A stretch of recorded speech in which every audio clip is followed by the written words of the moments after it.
તો આધુનિક યુગમાં પણ સમાજને શર્મસાર કરતો અંધશ્રદ્ધાનો એક ઘૃણાસ્પદ કિસ્સો મહેસાણા જિલ્લાના વિજાપુર તાલુકાના ગેરીતા ગામમાં સામે આવ્યો છે, જ્યાં એક પરિણીત મહિલાના ચારિત્ર પર શંકા રાખીને તેની પવિત્રતા સાબિત કરવા માટે સાસરિયાઓ દ્વારા ઉકળતા તેલમાં હાથ નાખવાની ક્રૂર ઘટના બની।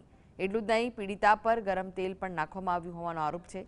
આ મામલે પોલીસે પીડિતાની નણંદ અને નણદોઈ સહિત 4 લોકો વિરુદ્ધ ફરિયાદ નોંધીને તપાસનો ધમધમાટ શરૂ કર્યો છે। વિજાપુર પોલીસે આ મામલે ગંભીરતા દાખવીને પીડિતાની નણંદ નણદોઈ સહિત સાસરી પક્ષના કુલ 4 લોકો વિરુદ્ધ ફરિયાદ દાખલ કરી છે।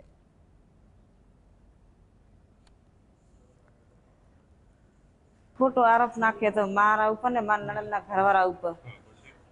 તે મારા નેના મોટા નણંદિયા હે ને ઈ કે મારા ભાઈને નેનાને બોલાવો રાધનપુરથી કે આપણે એને ઘેરથી ને બોલાવો હંગાતે કે હાસા ખોટાના પારખા થઈ જાય। તો એક પીડિતા પર તેના ચારિત્રને શંકા રાખીને તેની પવિત્રતા સાબિત કરવા માટે સાસરિયાઓ દ્વારા ઉકળતા તેલમાં હાથ નાખવાની આ ક્રૂર ઘટના સામે આવી છે વિજાપુરમાં। એટલું જ નહીં, પીડિતા પણ ગરમ તેલ નાખવામાં આવ્યું હોવાનો પણ આરોપ છે।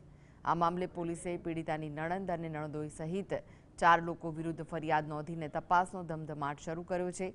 વિજાપુર પોલીસે આ મામલે ગંભીરતા દાખવીને પીડિતાની નણંદ નણદોઈ સહિત સાસરી પક્ષના કુલ 4 લોકો વિરુદ્ધ ફરિયાદ દાખલ કરી છે। તો આ સમગ્ર ઘટના સામે આવી છે। આધુનિક યુગમાં પણ સમાજને શર્મસાર કરતી અંધશ્રદ્ધાનો આ ઘૃણાસ્પદ કિસ્સો મહેસાણા જિલ્લાના વિજાપુર તાલુકામાં સામે આવ્યો। આ ગેરીતા ગામની ઘટના છે, જ્યાં એક પરિણીત મહિલાના ચારિત્ર પર શંકા રાખવામાં આવી અને તેની પવિત્રતા સાબિત કરવા માટે સાસરિયાઓએ તેના હાથ ઉકળતા તેલમાં નાખવા તેને મજબૂર કરી હતી।